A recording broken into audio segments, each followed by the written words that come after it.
சிறப்பான இந்த விநாயகர் சதுர்த்தியில் உங்கள் முயற்சி வெற்றியாக, உங்கள் வாழ்வில் மகிழ்ச்சி மலர வாழ்த்துகிறோம். ஸ்டோரிபோர்ட் சென்னை சார்பில் இனிய விநாயகர் சதுர்த்தி வாழ்த்துக்கள். விநாயகர் சதுர்த்தி என்பது இந்தியாவின் உள்ளார்ந்த ஆன்மீகமும் கலாச்சாரமும் ஒன்றாக கலந்துவிட்ட ஓர் அதிசயமான பண்டிகை. ஆண்டுதோறும் சுமார் 10 நாட்கள் கொண்டாடப்படும் இத்திருவிழா தடைகளை நீக்கும் கடவுள், புதிய துவக்கங்களின் தெய்வம் என்று கருதப்படும் விநாயகர் பிறந்த நாளை நினைவுகூரும் நாள். இந்த பண்டிகையின் ஆரம்ப நாளிலிருந்து வீடுகளும் வீதிகளும் வண்ணமயமான அலங்காரங்களால் ஒளிர, சின்னஞ்சிறு வீடுகளிலிருந்தும் பெரும் நகரங்களிலும் ஒரே ஆரவாரம், ஒரே ஆனந்தம் காணப்படுகிறது. கதையின் தொடக்கத்தில் காலையிலேயே வீடுகளில் அலங்காரம் செய்யும் குழந்தைகளின் பரபரப்பும் பெரியவர்களின் வழிபாட்டு பொருட்கள் தயாரிக்கும் ஈடுபாடும் தென்படுகிறது. ஓரிடத்தில் களிமண் விநாயகர் சிலை ஒன்றை குடும்பம் முழுவதும் சேர்ந்து அன்பும் பக்தியுமாக வடிப்பது, குழந்தைகள் அவருக்கு புதிய பாவாடை அணிவித்து தங்க நாகம் சூட்டுவது, தாய் தந்தையர் அவரை பூக்களால் அலங்கரிப்பது. All these moments brim with tradition and unity. வீடுகளில் தோறும் தோரணம் கட்டப்படுவதும், மஞ்சள், குங்குமம், பச்சை இலைகள், நல்லிழை விளக்குகள் எல்லாம் ஒன்று சேரும் மணமும் நிறமும் வீடுகள் முழுவதும் பரவுகிறது. பெருமாள் வீதியில் ஊர்வலம் போகும் பிள்ளையார் சிலைகள், தங்கும் இடங்களில் இசைக்கும் மேளம், தபேலா, கஞ்சிரா, நாதஸ்வரம் ஆகிய இசைக்கருவிகள் முழங்கும் போது சுற்றிலும் ஆனந்தம் மற்றும் பக்தி பரவுகிறது. வாசலில் பூவினால் செய்யப்பட்ட கோலம், இடையில் மாவில் அமர்ந்த பிள்ளையார் சிலை, அவருக்கு முன் வைக்கப்பட்ட கொழுக்கட்டை, 3 வகை பழங்கள், அபிஷேகத்திற்கு தயார் செய்யப்பட்ட பால், தேன், தயிர், பஞ்சாமிர்தம். All these are visual feasts, blending colors, flavors and scents. இந்த பண்டிகையின் வரலாறு வெறும் பாரம்பரியம் அல்லது ஆன்மீக நிகழ்வாக மட்டும் இல்லாமல், தமிழ் தாயகத்தின் ஒவ்வொரு குடும்பத்திலும் வேரூன்றியுள்ள நம்பிக்கையும் தெளிவும் சந்தோஷமுமாகும். விநாயகர் சதுர்த்தி பற்றிய புராணக் கதைகள் மிகப்பெரிய பங்கு வகிக்கின்றன.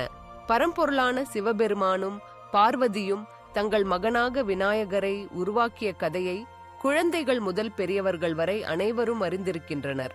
பார்வதி தேவி களிமணால் உருவாக்கிய சிறுவனுக்கு உயிரளித்து தன் கண்ணை காத்து நிற்கும்படி பணிப்பது, பின்னர் சிவபெருமான் அவனை தலைகிழித்து யானையின் தலையை இடம் மாற்றி மீண்டும் உயிர் பிச்சை கொடுக்கும் அந்த மரபு கதையும் ஆண்டுதோறும் பிள்ளையார் சதுர்த்தியில் மீண்டும் மீண்டும் சொல்லப்படுகிறது. பெரும்பாலான வீடுகளில் வழக்கம் போல பிள்ளையார் சிலை தயார் செய்யப்பட்ட பிறகு அவருக்கு அபிஷேகம் செய்கின்றனர். பால், தயிர், தேன், பஞ்சாமிர்தம், வெண்ணெய் இவற்றால் அபிஷேகம் செய்து குங்குமம், சந்தனம் பூசி கொடுத்து மலர் மாலைகள் அணிவித்து நறுமணங்கள் பரப்பி தீபம் ஏற்றி குடும்பம் முழுவதும் சேர்ந்து அர்ச்சனை செய்கின்றனர். ஓம் கம் கணபதையே நம் என்ற மந்திரம் வீடுகளில் ஒலிக்க, குழந்தைகள் அவரை சுற்றி வலம் வந்து 3 முறையும் 5 முறையும் அவருக்கு வணங்கும் அந்த காட்சி ஆன்மீக ஆனந்தத்தை உயிரோடு கொண்டு வருகிறது. பண்டிகையின் முக்கியமான பகுதி கணபதி பஜனை. குடும்பங்கள், நண்பர்கள், அயல் வீட்டு மக்கள் எல்லோரும் சேர்ந்து பிள்ளையாருக்காக சிறப்பு பாடல்கள் பாடுகின்றனர். விநாயகர் அக்கா போற்றி, பிள்ளையார் சதுர்த்தி வாழ்த்து, விநாயகர் சுப்ரபாதம், மோதிரம் கேட்ட பிள்ளையார் போன்ற பாடல்கள் வீடுகளில் முழுவதும் ஒலிக்க அந்த இசை மகிழ்ச்சியும் பக்தியும் கொண்டு வருகிறது. மற்றொரு முக்கியமான பாரம்பரியம் மோதகம் எனப்படும் கொழுக்கட்டை தயாரிக்கிறது. பிள்ளையாருக்கு மிகவும் பிடித்த உணவு என்று சொல்லப்படும் இந்த இனிப்பு அரிசி மாவில் தேங்காய், வெல்லம், நெய், ஏலக்காய் கலந்து ஒவ்வொரு குடும்பத்திலும் குழந்தைகள் தங்களது கைகளால் செய்து இறுதியில் பிள்ளையாருக்கு சமர்ப்பிக்கின்றனர். இதைத் தொடர்ந்து பிள்ளையார் வழிபாடு முடிந்ததும் அந்த பிரசாதம் அனைவருக்கும் பகிரப்பட்டு சந்தோஷம் பரிமாறப்படுகிறது. வீதிகள் முழுவதும் மக்கள் கூட்டம், வண்ணக்கொடி, பஜனை குழுக்கள், பறை இசை, ஊர்வலம். All these create a festival of sights and sounds. பொது இடங்களிலும் பெரிய அளவிலான பிள்ளையார் சிலைகள் அமைக்கப்பட்டு மக்கள் கூட்டம் சேர்ந்து வழிபாடு செய்வது, அந்த இடங்களில் கலை நிகழ்ச்சிகள், பஜனைகள், சமூக சேவை. All these add another layer of meaning to the festival. இந்த பண்டிகை வெறும் ஒரு ஆன்மீக விழா மட்டுமல்ல, சமூக ஒற்றுமையை வளர்க்கும், குடும்ப உறவுகளை வலுப்படுத்தும், நண்பர்கள், அயலவர்கள் சிகர்பாடுகளை மறந்து ஒருவருக்கொருவர் உதவும் மனத்தை வளர்க்கும் நிகழ்வாகும். குழந்தைகள் முதல் பெரியவர்கள் வரை அனைவரும் குடும்ப உறவினை மறந்து ஒன்றாக சேர்ந்து கொண்டாடும் பண்டிகை இது. விநாயகர் சதுர்த்தியின் கடைசி நாளில் பிள்ளையார் சிலையை நீரில் கரைப்பது என்பது வாழ்க்கையில் ஏற்படும் அனைத்து தடைகளும், துக்கங்களும், மனச்சோர்வுகளும் பிள்ளையாரின் அருளால் கரைந்து புதிய துவக்கத்திற்கு வழிவகுக்கும் என்பதை நினைவுபடுத்தும் ஒரு நிகழ்வாகும்.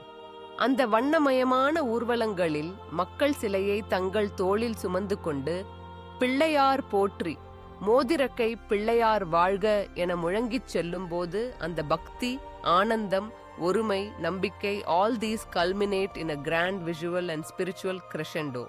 பண்டிகையின் ஆதாரமான கருத்து விநாயகர் எமக்கு எல்லா தடைகளையும் தாண்டி புதிய வெற்றிகள், புதிய துவக்கங்கள் கிடைக்கச் செய்யும் என்பதுதான்.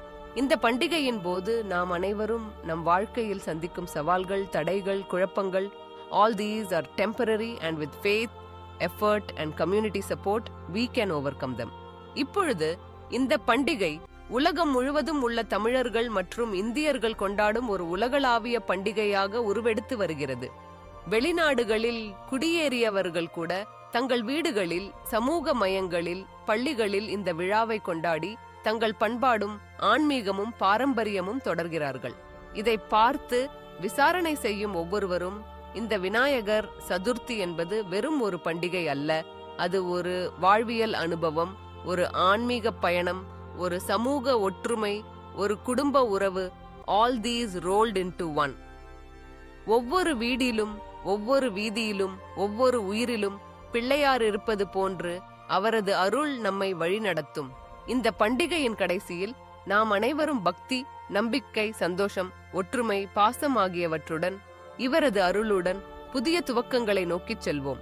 விநாயகர் சதுர்த்தி வாழ்த்துக்கள். உங்கள் வாழ்க்கையில் தடைகள் நீங்கி வெற்றி, ஆசிர்வாதம், சந்தோஷம் நிரம்ப வாழ்த்துகிறேன். இப்போது உங்கள் குழந்தைக்கு புதிய அரங்கம். நட்சத்திரா ப்ரீ ஸ்கூலின் டே கேர் சேவையில் 1.5 வயது மற்றும் அதற்கு மேற்பட்ட குழந்தைகளுக்காக காலை 9:30 மணி முதல் மாலை 6 மணி வரை பாதுகாப்பான விளையாட்டு மற்றும் கற்றல் சூழலில் நேரம் செலவிடுங்கள். இது உங்கள் குழந்தைக்கான சிறந்த ஆரம்பம். ஃபுல் பார்ட் டைம் சேர்க்கைக்கான வாய்ப்பு. First come first grab. புதிய பிரம்மாண்டமான ஆஃபர். பதிவு கட்டணம் வெறும் ₹1,000 மட்டுமே. இடங்கள் மிக குறைந்தது. இப்போது சேருங்கள். 10வது அல்லது 12வது வகுப்பில் தேர்ச்சி பெற முடியலையா? கவலை வேண்டாம். உங்கள் வாழ்க்கையை புதிய திசையில் வழிநடத்த நக்ஷத்ரா அகாடமி இப்போது தயாராக இருக்கிறது. National institute open schooling board மூலம் டிஸ்டன்ஸ் எஜுகேஷன் வாயிலாக நீங்கள் உங்கள் வருடத்தை மீட்கலாம். அதிகாரப்பூர்வமான தேர்வுகள், குறைந்த அழுத்தம், உங்கள் கல்வி கனவை இன்னும் நெருங்குங்கள். ஸ்பெஷல் கிளாஸ்கள், இண்டிவிஜுவல் கைடன்ஸ் மற்றும் ஃபுல் சப்போர்ட். இது உங்கள் 2வது வாய்ப்பு. இப்போதே அழைக்கவும். நக்ஷத்ரா அகாடமி. உங்கள் கனவுகள் நிறைவேற வேண்டுமா? உங்கள் அழைப்பை இப்போது தொடங்குங்கள். இந்த வீடியோ உங்களுக்கு பயனுள்ளதாக இருந்தால் ஒரு லைக் கொடுங்கள். உங்கள் நண்பர்களுடன் பகிரவும். மிக முக்கியமாக எங்கள் சேனலை சப்ஸ்கிரைப் செய்ய மறக்காதீர்கள். புதிய வீடியோக்கள் வரும்போது உடனே அறிந்து கொள்ள மணி ஐகானையும் கிளிக் செய்யுங்கள். நன்றி உங்கள் ஆதரவுக்காக.